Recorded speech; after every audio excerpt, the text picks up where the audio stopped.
Bismillahirrahmanirrahim.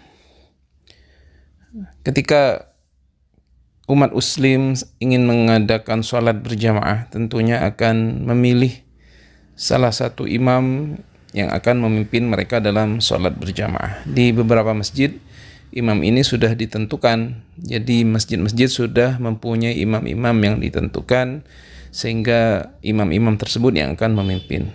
Namun ketika orang berkumpul dan belum ditentukan siapa yang paling berhak untuk menjadi imam, maka ada tuntunan dari baginda Nabi besar Muhammad SAW, siapa yang paling berhak untuk menjadi imam, baik itu di masjid ataupun di tempat-tempat lain. Kita akan membahas hal tersebut insyaallah dalam kitab Sunan Abu Daud. Mari kita mulai. Bismillahirrahmanirrahim. Bismillahirrahmanirrahim. Alhamdulillahirabbil alamin wa sallallahu ala sayyidina Muhammadin wa ala alihi wa sahbihi ajma'in. Amma ba'd. Ahlan wa sahlan wa marhaban bikum. Selamat datang kembali teman-teman di channel saya. Mudah-mudahan teman-teman yang melihat video ini selalu dalam perlindungan Allah Subhanahu wa taala, diberikan kesehatan oleh Allah Subhanahu wa taala, dan semoga selalu bahagia. Baik, kita akan membaca hadis yang pertama dalam kitab Sunan Abu Daud, nomor hadis 582, yaitu babu man ahaqqu bil imamah, bab orang yang paling berhak atas imamah. Bismillahirrahmanirrahim. Qala haddatsana Abul Walid At-Tayalisi qala haddatsana Syu'batu qala akhbarani Ismail ibn Raja'in qala sami'tu Aus ibn Dham'ajin yuhadditsu an Abi Mas'udin Al-Badri qala qala Rasulullah sallallahu alaihi wasallam ya ummul qauma aqra'uhum li kitabillah wa aqdamuhum qira'atan fa in kanu fil qira'ati sawa falyummuhum aqdamuhum hijratan fa in kanu fil hijrati sawa falyummuhum akbaruhum sinnan wa la ya'ummur rajulu fi baitihi wa la fi sultanihi wa la yujlas ala takrimatihi illa bi idnih. Qala Syu'bah fa qultu li Ismail ma takrimatuhu qala firashuhu. Telah menceritakan kepada kami Abul Walid At-Tayalisi. Beliau berkata, telah berceritakan kepada kami Syu'bah. Beliau berkata, telah mengabarkan kepada saya Ismail bin Raja. Dia berkata, sami'tu Aus bin Dham'ajin. Saya mendengar Aus bin Dham'ajin menceritakan hadis dari Abi Mas'ud Al-Badri. Beliau berkata, qala Rasulullah SAW, bersabda Rasulullah SAW, ya ummul qaum aqra'uhum li kitabillah.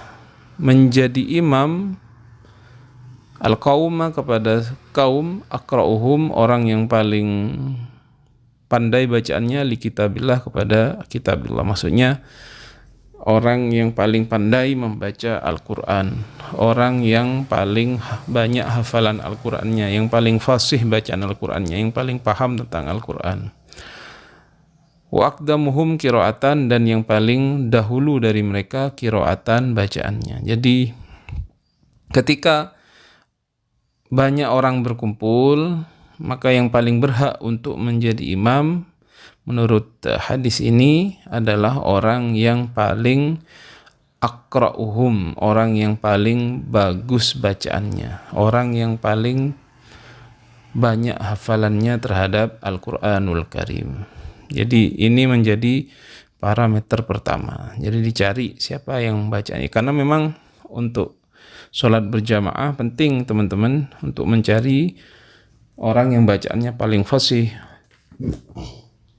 orang yang paling pandai dalam hal Al-Quran, karena ketika dia membaca Al-Quran akan lebih khusyuk, akan membuat jamaahnya lebih khusyuk ya. Beda kalau kita misalkan yang menjadi imam bacaannya Al-Qurannya banyak kelirunya, tajwidnya keliru, Itu akhirnya membuat para jamaahnya gelisah.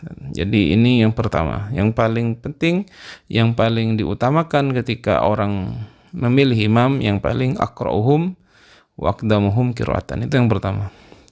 Fa in kanu fil qira'ati sawa falyummuhum aqdamuhum hijratan. Apabila mereka dalam qiraahnya itu sama, artinya banyak orang, misalkan ada 5 orang yang bacaannya sama-sama bagus, kemudian memilih yang mana, falyummuhum aqdamuhum hijratan, maka yang menjadi imam adalah yang paling dulu hijrahnya. Jadi untuk hijrah ini sama, misalkan kalau ada mu'allaf, misalkan kalau zaman sekarang ada 5 mu'allaf, siapa yang paling berhak menjadi imam? Bacaannya sama, adalah orang yang pertama kali masuk Islam, karena mengikuti ini. Karena Nabi menyuruh orang yang lebih dahulu hijrah itu untuk didahulukan. Termasuk sekarang mungkin kalau ada orang yang hijrah dari negeri kafir ke negeri Islam, maka dia yang lebih dahulu menjadi imam karena yang lebih dahulu hijrah, ya. Jadi penting untuk mendahulukan orang yang lebih dahulu masuk Islam, misalkan. Kalau di sini konteksnya hijrah, ya. Kalau kita zaman sekarang kan sudah hijrah dari Mekah ke Madinah sudah tidak ada. Yang ada mungkin hijrah dari negeri kafir ke negeri Islam, begitu. Jadi kita dahulukan yang paling awal hijrahnya. Setelah bacaannya, maka hijrahnya. Fa in kanu fil hijrati sawa falyummuhum akbaruhum sinnan. Apabila hijrahnya sama, hijrahnya berbarengan, falyummuhum akbaruhum sinnan, maka yang menjadi imam kepada mereka akbaruhum sinnan adalah yang paling besar sinnan usianya. Jadi setelah aqra'uhum, kemudian aqdamuhum hijratan, baru yang terakhir adalah akbaruhum sinnan, baru yang terakhir yang paling tua. Maka salah misalkan zaman sekarang ketika ada orang berkumpul, kemudian lantas yang dipilih langsung yang paling tua. Harusnya dicari dulu yang paling fasih bacaannya, yang paling banyak hafalan Al-Qur'annya, maka itu yang didahulukan. Wala ya'ummur rajulu fi baitihi wala fi sultanihi wala yujlas ala takrimatihi illa bi'idhnih. Jadi yang masalah untuk imamah ini dalam syarahnya, sebenarnya untuk masalah paling pandainya terhadap kitab Allah ini adalah ini konteks di zaman Nabi besar Muhammad SAW, di mana pada waktu itu rata-rata orang itu ketika pandai membaca Al-Quran paham akan isinya. Artinya mereka dalam sisi fikih mereka sama-sama pandai. Artinya ketika orang lebih banyak bacaan Al-Qur'annya pada zaman itu, maka mereka juga pandai ilmu fikihnya, karena mereka tidak hafal kecuali mereka juga memahami Al-Qur'an, kecuali juga mereka memahami hadis-hadis Nabi Muhammad SAW. Ini kan berbeda di zaman sekarang. Di zaman sekarang ada orang yang pandai bacaan Al-Qur'annya, cuman mungkin dari segi fikih dia tidak menguasai hukum-hukum dalam sholat, tidak menguasai rukun, sunnah, hayat dalam sholat. Maka apabila ada orang yang lebih pandai bacaannya tetapi dia tidak paham masalah fikihnya, maka orang yang pandai masalah fikih ini walaupun bacaannya tidak sebanyak orang yang tadi yang lebih aqra itu, tetapi lebih paham tentang masalah-masalah hukum dalam sholat, maka orang itu didahulukan. Karena kan sholat itu berbahaya kalau tidak diimami orang yang ngerti hukum. Misalkan apabila batal bagaimana, apabila ada yang lupa bagaimana, sunnah-sunnahnya sholat apa, rukun-rukunnya sholat apa, itu yang lebih paham adalah orang yang lebih faqih. Makanya orang yang lebih faqih ini walaupun bacaan Al-Qur'annya tidak sebanyak orang yang aqra, dia didahulukan, teman-teman. Jadi cari yang lebih paham tentang fikih, terutama fiqhus shalah, tentang bagaimana tata cara sholat itu. Jadi begitu. Baru setelah itu kalau misalkan fikihnya sama-sama, dicarilah yang kemudian lebih aqra, orang yang lebih pandai bacaan Al-Qur'annya. Tapi ini kan bicara tentang sesuatu yang ideal, sesuatu yang ideal. Cuman ketika di masyarakat kadang-kadang ini juga tidak bisa dipraktekkan 100%. Jadi pandai-pandai teman-teman nanti bagaimana bisa mengelola ini, ya. Paling tidak jangan sampai yang menjadi imam itu ya tidak faqih, ya tidak aqra, ya. bacaannya salah, misalkan begitu ya. Baik. Wala ya'ummur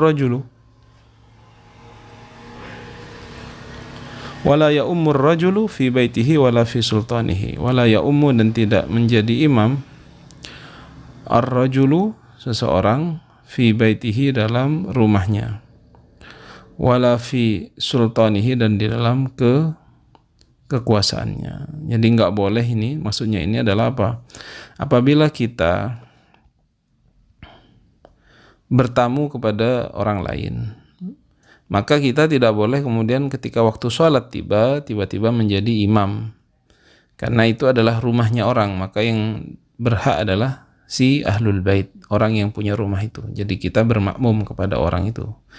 Atau dalam kekuasaannya seorang, misalkan kita di kerajaan tertentu yang ada rajanya begitu ya, maka yang menjadi imam ya rajanya atau orang yang berkuasa di situ.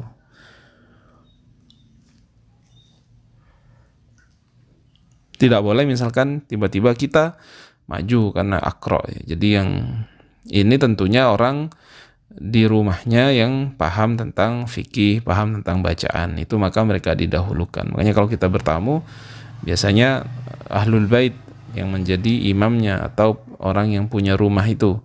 Atau kalau kita pergi ke tempat kekuasaannya orang lain, maka yang berhak menjadi imam adalah orang yang berkuasa di situ, orang yang menjadi takmir di situ kalau di masjid sekarang ya. Wala yujlas ala takrimatihi illa bi'izni. Wala yujlas, dan tidak diduduki ala takrimatihi, atas takrimahnya. Takrimah ini artinya atas firosh. Firosh itu tempat duduknya ya. Illa bi'iznihi, kecuali dengan izinnya. Tidaklah orang duduk di tempat duduk yang memang khusus untuk misalkan si tuan rumah. Jadi ada tempat duduk khusus ya. Ketika kita bertamu, jangan sembarangan duduk teman-teman. Ketika ingin duduk, kita nunggu saya duduk di mana gitu. Jangan, takutnya nanti kita duduk di tempat yang sebenarnya disiapkan untuk yang punya rumah ya, nggak boleh. Jadi adab dalam Islam, jangan sampai kita duduk di tempat yang disiapkan untuk tuan rumah, karena dia sudah punya tempat kehormatan sendiri dan punya tempat yang dikhususkan untuk tamu. Jangan sampai. Jadi kalau kita bertamu, tunggu, jangan duduk sembarangan sampai dipersilahkan di mana kita harus duduk begitu. Qala Syu'bah, berkata Syu'bah, faqultu li Ismail, saya berkata bagi Ismail, ma takrimatuhu, apa yang dimaksud dengan takrimah itu? Qala, berkata Ismail, firashuhu, adalah tempat duduknya. Tempat duduk ataupun firash itu kayak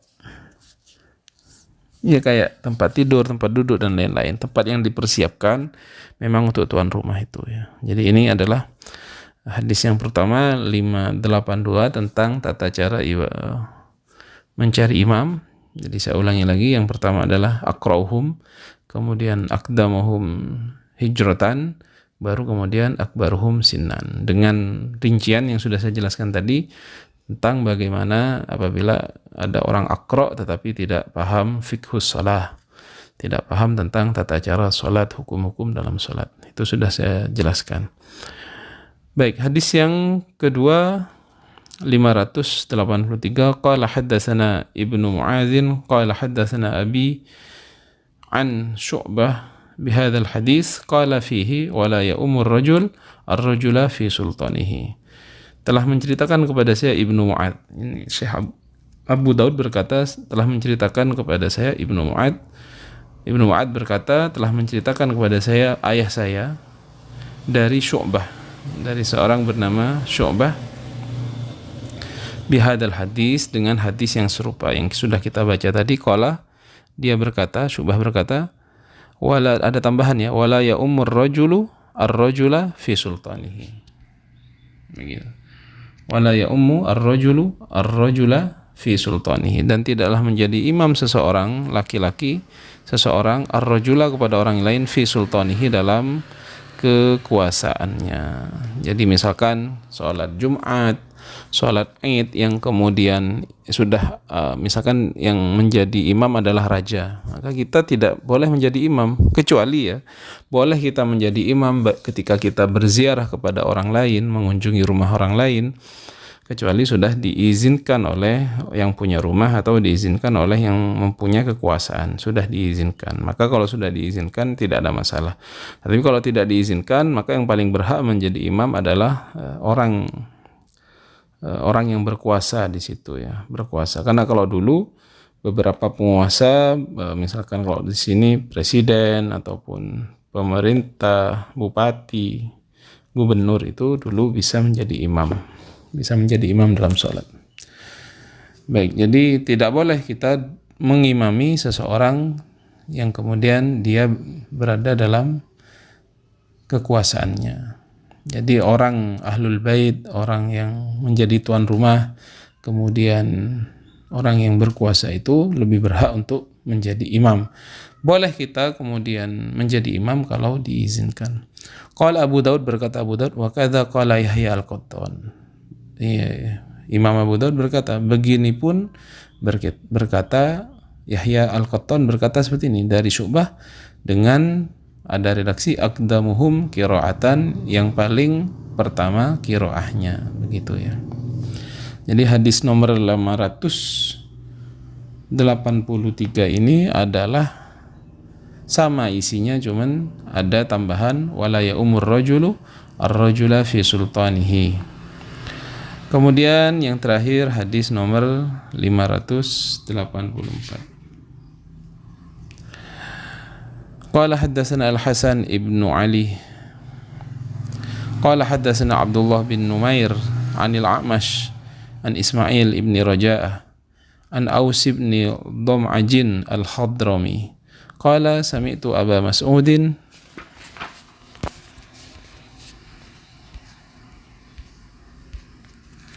عن النبي بهذا الحديث قال فإن كانوا في القراءة سواء فأعلمهم بالسنة فإن كانوا في السنة سواء فأقدمهم هجرة ولم يقل فأقدمهم قراءة. Jadi hadis ini diriwayatkan dari jalur Hasan bin Ali. Beliau berkata telah menceritakan kepada saya Abdullah bin Numair dari A'mash, dari Ismail bin Raja, dari Aus bin Dham'aj al-Hadrami. Beliau berkata, saya mendengar Abu Mas'ud ya, Abu Mas'ud dari Nabi. Jadi perawi hadisnya Abu Mas'ud sallallahu alaihi wasallam bihadal hadis, hadis yang serupa dengan hadis pertama tadi, cuman ada tambahan fa in kanu fil qiraati sawa fa'alamuhum bis sunnah. Kalau tadi kan fa in kanu fil qiraati sawa, maka aqdamuhum hijratan. Kalau dalam hadis yang nomor 584 ini yang diriwayatkan oleh Hasan bin Ali, ada perbedaan redaksi, yaitu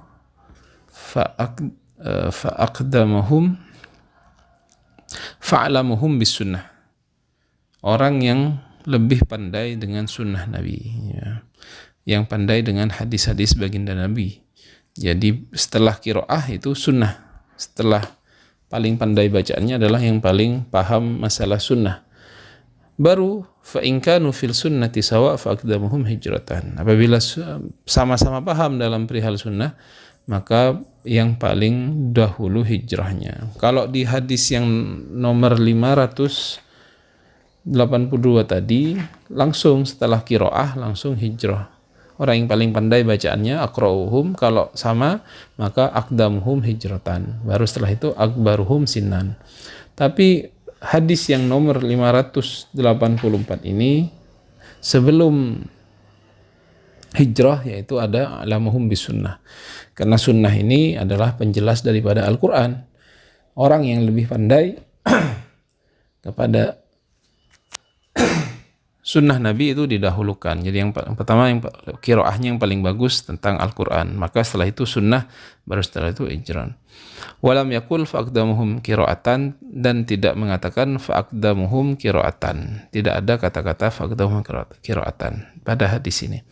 Qala Abu Daud, berkata Abu Daud, rawahu Hajjaj ibnu Artah, telah meriwayatkan kepada hadis itu Hajjaj bin Artah an Ismail, dari Ismail qala, berkata Ismail, wala taq'ud ala takrimati ahadin illa bi'idnihi, dan janganlah kamu duduk atas takrimah. Takrimah ini tempat duduk seseorang atau firash, illa bi'idnihi, kecuali dengan izinnya. Sama, ada tambahan dalam hadis ini melalui jalur Hajjaj ibnu Artah dan Ismail bahwasanya kita juga tidak boleh duduk di tempat yang dikhususkan bagi seseorang kecuali izinnya. Kecuali kita mendapat izin, misalkan boleh. Jadi misalkan di keluarga saja teman-teman, misalkan ada tempat duduk khusus ayah misalkan, maka tempat duduk itu tidak sembarangan kita duduki kecuali kita mendapatkan izin. Apalagi tamu itu tidak kemudian duduk di tempatnya tuan rumah kecuali sudah mendapat izin. Baik, itu yang bisa kita baca. Jadi kesimpulannya untuk hadis nomor 582 itu tata cara untuk memilih imam, yaitu yang pertama adalah aqra'uhum li kitabillah, kemudian setelah itu aqdamuhum qira'atan, ya, kemudian